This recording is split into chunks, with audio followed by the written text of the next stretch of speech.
درود احترامات خدمت همه شما خوبان. امید که از گزند روزگار در امان باشید، همچنان صحتمند و سرحال باشید. دوستا به شبکه تریپل خوش آمدید. اینجا خانه خود شماست. خب دوستا، 2 روز قبلی رو روی اکشنز کار کردیم و راستی خیلی کسا سوال کردن که شما درس قبلی که اکشن رو فروخته میشه دیگه میشه داخل فتوشاپ است. امروز میبینیم که نمی اکشنز که ما مثلا ساختیم خودمون، مثل برشیست که اکسپورت کردیم ایمپورت کردیم، اکشنز چه قسم اکسپورت کنیم ایمپورت کنیم. یک مثلا در درس، شاید در درس اولی اکشنز برای شما گفته بودیم شما میتونید یک اکشن خود روی 100 عکس، 10 عکس، 5 عکس، 1000 عکس لای تنهایی کسته اپلای کنید، روی یک فولدر مکمل اپلای کنید. این میره چطور خیلی راحت و ساده در فتوشاپ هر چی امکان داره در فتوشاپ روی یک فولدر مکمل اپلای کنید. این میتونید. این دو گزینه امروز در این درس برای شما یاد میدیم. ببینیم چطور کار میشه. خب دوستا، برای شما گفتم دیگه نه که شما مثلا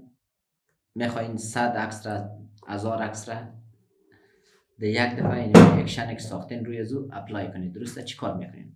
خب اولین کار که میکنین اکشن رو باز کنید که Alt و F9 بود. درسته؟ و از ویندوز هم بود دیگه، نیاز در گفتن این گپا نیست. خب اینمی عکس که مثلا ما درسته اینمی ده ببینید، دینمی قسمت آخری که مثلا ما خب ما یک اکسپورت اینجا اضافه کردم، اکسپورت رو پس میکنم. درسته؟ خب اینمی ما یک بار پلی میکنم، اینمی رو پلی میکنم. ببینید این از من سوال نه پلیز سلکت د بلر لیول، مگه بلر لیول چی انتخاب کنم؟ من این داخل بلر باشه. درسته؟ پیش مره بازم از ما چی کار میکنه؟ اکثری گپای را پرسان میکنه حتما، چون ما در اونجا استارت داده بودیم چی پلیز سلکت د شارپنس لیول اف یور ایمیج. یعنی شارپنس لیول چی برای یوزر میگه شما انتخاب کنید.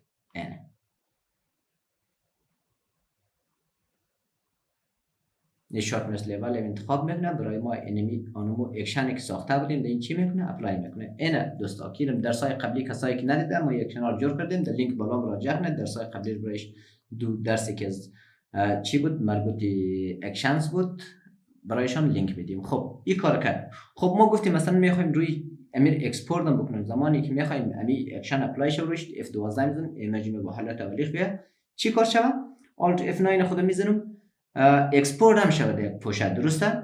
خب پس چی کار میکنم؟ در کجا اکسپورت شود؟ مثلا من اون در قسمت آخر وقتی که انمی اکشن های ما تمام شد، این از اینجا دوباره شما میتونید از میده لزر جای یک اکشن اپلای کنید. درسته؟ خب من نه دیگه، من گفتم وقتی که اینی اکشن ها تمام شد باز ریکاردینگ خود دوباره چی کار میکنم؟ باز استارت میکنم. این از اینجا وقتی که چی شد دوباره چی کار کنم؟ ایمیج از من در یک جای سیو کنم. خب سیو از کجا بکنه؟ میاین روی فتوشاپ تان به نام فایل که اومدین اینجا ببینید یک گزینه داره به نام اکسپورت. خب روی اکسپورت رفتین ببینید یک چیز داره به نام سیو فور وب. یعنی سیو فور وب یک شارتکت هم داره Alt و Shift و Control و S. Alt Shift Control S شارتکت چه؟ سیو تو وب میزنید. درسته؟ سیو تو وب که زدین در اینجا بعد برای شما چی کار میکنین؟ مثلا فرمت چی باشه، جی پی جی باشه، دیگه باشه، اینایش که انتخاب کردین در این چی کار میکنین؟ راحت سیو میزنین. درسته؟ سیو زدین دیگه چیکار؟ امو پوشه را انتخاب میکنید که کجا باشه. درسته؟ پیش از اینکه خب خیر سری بگم ولی خب شما کدام پوشه انتخاب میکنن؟ exported with actions دنی پوشه هم برای ما چیکار کنه؟ سیو کنه. خب یعنی یک اکشن اکسپورت چی شد؟ اضافه شد. ببینیم آیا دمو پوشه هم سیو کرده یا نه، چون من یک اکشن اضافه کردم. درسته؟ سیو نکرده. درسته؟ چون ما هنوز روی اکشن اپلای نکردیم دیگه. خب اکشن خود اینم چی کار میکنم؟ استاپ میکنم. خب اینیال من روی از این کسته اکشن رو اپلای میکنم، میرم روی باردر رو اکشن رو پلی میکنم. درسته؟ اکشن رو پلی میکنم، از من مسیجا رو میخوایم، ما چی کار میکنم؟ اوکی میکنم. خب هر لیول که خواستم رو انتخاب میکنم. دوباره ای برای ما اونمو اکشن ها رو اپلای کرده، ایمیج ما را برای ما میده. شارپنس لیول هم انتخاب کرد. خب اینی ببین برای ما جور شد. درسته؟ اینال مرم روی پوشه اکسپورتید بود. درسته؟ اکسپورت نکرد. چرا؟ ما خو یک گزینه اکسپورت رو اینجا. خب میایم چی مشکل داره؟ Alt F9 خیر مشکلات ایجاد میشه، هیچ کدوم ما تکمیل نیستیم. یک گزینه اکسپورت در اینجا اضافه شده، بیاین در کجا سیو کرده ایره. خب این اکسپورت خود دوباره چی کار میکنم؟ از اینجا دیلیت میکنم که چرا نشده. ما بازم ما رو چک میکنم از اینجا که آیا اکسپورت کرده یا نه نکرده. درسته؟ خب ایمیج خود F12 میزنم، دیرم اینجا بعد از اون چی کار میکنم؟ سیو میزنم. درسته؟ ریکارد میزنم، ریکارد زدم، بازم روی ایمیج میرم، روی فایل میرم، روی فایل روی اکسپورت میرم، اکسپورت روی سیو فور وب میرم، سیو فور وب رفتم، چی کار میکنم؟ ایره سیو میکنم. در کجا سیو میکنم؟ دین اینجا سیو میکنم.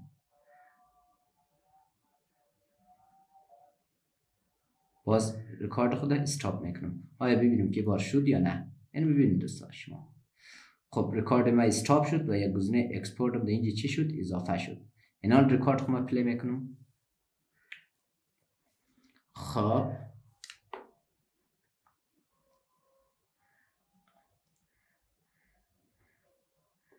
اوکی میکنم، ایرم اوکی میکنم.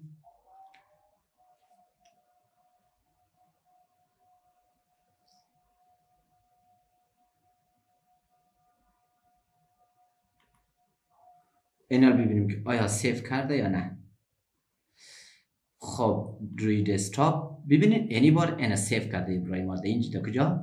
در اینجا سیو کرده. حتما کدام اشتباهی شده که سیو نکرده. خب این شد گزینه از این. درسته؟ ما اینو برایش چه نشون میدیم. ببینید روی دسکتاپ دو پوشه جور کردیم. یکی اوریجینال است، داخلش چند تا عکس است؟ 9 تا عکس. من میگم مثلا شما میتونید 1000 2000 تا 100 تا 20 تا هر چند خواست در اینجا میتونید در فولدرتون بگذارین و تمامش رو با می اکشن اپلای کنین. در کدام پوشه چی شود؟ در exported with actions دینی پوشه کسا تام شد چی شود؟ سیو شود. درسته؟ از کجا؟ از این فولدر تام شده این فولدر. خب اینی میره که شما دانه دانه بیارین مثل که من این کار کردم. این چه رقم وقت گیر است؟ نه این رقم وقت گیر است. و یک و دو مثلا وقتی شما می اکشنز پلی میکردین در اونجا ببینید برای ما مسیج میامد. ما دوباره F12 میزنم ببینید اینی مسیجا برای ما میاد. اما شارتکت از اکشنی که ما ساخته بودیم چی بود؟ shift تو کنترل و F5 دیگه نیاز نیست مثلا در اونجا باید پلی کنیم. shift کنترل F5 که ما کم بگیریم خودش اون روی ما اون اکشن ما تعریف کرده بودیم چی کار میکنه؟ اپلای میکنیم. ببینید یک مسیج میاد. وقتی ما 2000 تا عکس بخوایم میتونیم اپلای کنیم دوستا خیلی وقت گیره برای ما. این مثلا شما میخواین انمی چیزا دوباره پاش شوه می استراپس که دادین و انمی علامه‌ای که مثلا در اینجا میاد این پاس شوه چون وقت شما کم بگیره. شما 1000 تا عکس نیاز نیست دانه دانه خود شما تام کارا رو برای شما فتوشاپ میکنه. درسته؟ شما فقط برین راحت چای بخورین دیگه کارای خود 1000 دانه عکس فتوشاپ برای شما اونمو رقم برای اونمو اکشن این عکس دیلیت کرده دوباره دونمو برای ما برده.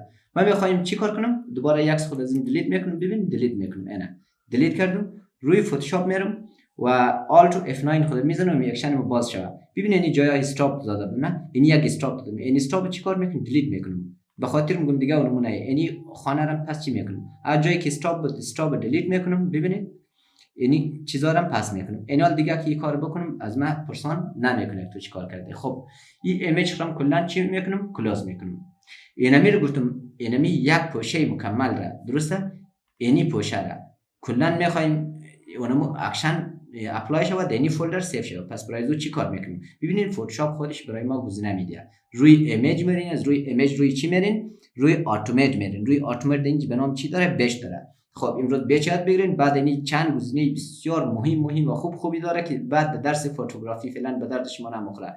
HDR فوتوس داره و دیگه پانورامیک داره و دیگه داره. اینا رو باز اونجا برای شما میگم که چطور اینا کار کرد چیه. خب روی بچ میریم. روی بچ رفتیم ببینید اولین گزینه‌ای که از ما انتخاب میکنه از کجا باشد. میگیم عکسای شما سرچ کدام باشد؟ تریپل اچ باشد. درسته؟ کدام اکشن اپلای شود؟ ما باردر یک ندیگه باردر دو اپلای. درسته؟ اونجا دو باردر بود. برایش نشان باردر یک در سوالی کار کرده باردر دو اینی که مکمل جور کرده باردر دو بود. خب در کدام چی باشد؟ فولدر باشد. میگم چوز میگم کدام فولدر از کدام فولدر عکسای تو باید انتخاب شود. من میگم در روی دسکتاپ بود. باید این برایش تعریف کنید. درسته؟ در روی دسکتاپ بود. این فولدر رو سلکت میکنم. خب بعد میاین روی چی؟ روی اینجی. یعنی رو چی بگیرین؟ فولدر بگیرین. اگر شما فولدر نگیرین گزینه سیو از بزنین روی ماکس دیگه. این فولدر بگیرین چه فولدر دیگه برای شما باشه. چوز در کدام فولدر اکسپورت شود.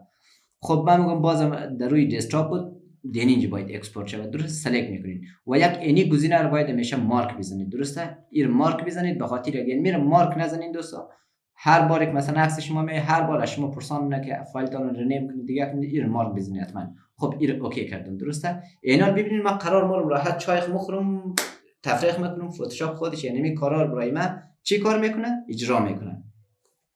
خب ببینید اینجا چون اکشن واقعا اکشن ها خیلی پیچیده بود هر فایل خیلی وقت میگیره ما ولی باید باز به خاطر که اطمینان شما ثابت شه یعنی میره کلا صبر کنم که اکشن ها کلا اپلای شه.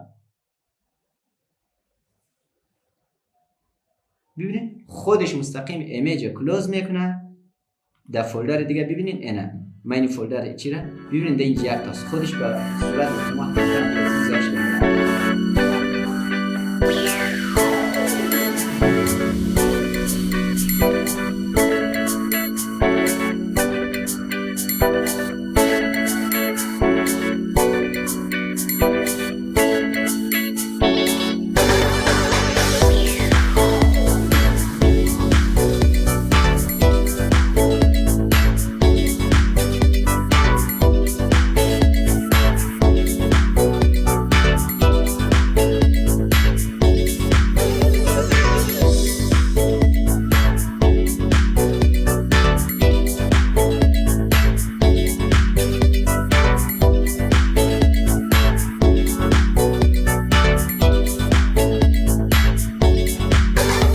خب دوستا به نظرم که تمام شد. ببینید ما دوباره بک میرم یعنی اوریجینال فوتوز است درسته.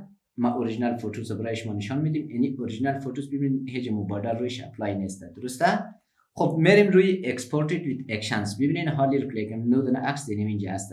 ببینید کلیگیش همراه اونمو بادر اپلای شده. ای از فایده چی است؟ اکشنز. باور کنید دوستا درسای خوب است. پس لطفاً سابسکرایب یادتان نرود و پیش سابسکرایب خوب بکنید یعنی میاد سابسکرایب کنید. یک گپ دیگه که نمی اکشن شما ساختن چطوری سیو بکنید درسته. سیو کردن از این راحت است. خب میریم یک عکس باز میکنیم بالفرض این عکس باز میکنیم این عکس مترک خوشم آمد درسته. خب چی کار میکنم روی اکشنز خود رفتم اینجا دوستا یک گزینه داریم به نام چی ببینیم پیدا میشه نه لود اکشن اکسپورت سیو اکشن آیا داریم همین یک چیز به نام خب باید ببینید در اینجا فعال نمیشه باید روی اکشن نباشیم چون یک اکشن رو اکسپورت نمیکنه. چیکار میکنه یک مکمل ست رو باید روی ست باشین درسته. اینا روی ست که آمدن چی کار داره سیو اکشن فعال شده. سیو اکشن در کجا سیو میکنیم مثلا این میره خب به نام تریپل اچ سیو میکنین درسته دینیم اینجا و همیشه وقتی که سیو میکنین باید اون شارتکت کیشی باشد که کدام. خب تریپل اچ این نامگذاری خیلی مهمه. تریپل اچ دیگه چی بود به نام باردر نه باردر اکشن کن این شارتکت کی زیر نوشته کنید شیفت پلاس چی بود کنترل شیفت پلاس کنترل پلاس F5 اینی رو باید سیو کنید که هر وقت مثلا شما یک میفروشین یا مثلا تولید گرافیک کنین یعنی یک شنه باید چی کار شوه اونمونج باشد. خب من ست تریپل اچ اینا کلا اول مطمئن شم بر ما یادمونج هست یا نه دمونج که من سیو کردم. خب تریپل اچ ببینید به نام ATN فایل شکسته سیو شده این اینجا سیو شده درسته. من اینی میره کلا چی کار میکنم دیلیت میکنم درسته. این دیگه دیلیت کردم دوباره چی رقم یک اکشن لود کنم. فرض کنم دیگه یک اکشن نساختم از یک گرافیک گرفتم میریم روی زی چی کار داریم لود اکشن رفتم روی دسکتاپ به نام چی بود یعنی ببینید دوستان دوباره اونمون لود شد. درس از ما امروز بینم اینجا به پایان میرسه. پیش از پایان راست یک بار چک کنید که آیا کار میدی یا نه امتحانش شرط نه.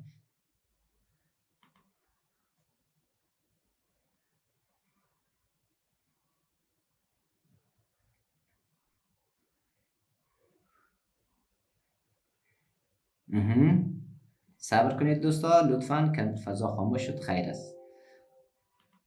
خب ببینید که کار کرد پس کار شما آسان شد. ببینید دوستا کار خوبی است.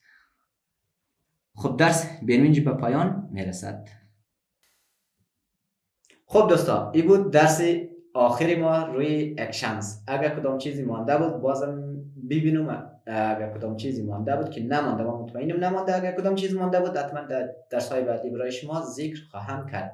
خب دوستان، واقعا اگر درس ما رو میبینید که یک چیزی برای شما مفید است، لطفاً چنل ما رو سابسکرایب کنید، لایک، کامنت بکنید که درس ما خوب است. بعد از لااقل یک کامنت، یک ثانیه وقت است، ما ساعت‌ها وقت برای شما بگذارم، شما یک دقیقه وقت بگذارید، مثلا بگید ویدیوی شما برای ما این جایش مشکل داشته، جایش مشکل نداشته، جایش خوب بود، لااقل تشویق کنید که من انگیزه بگیرم بیشتر برای شما کار بکنم. خب تا دیداری بعد، شاد و پیروز باشید.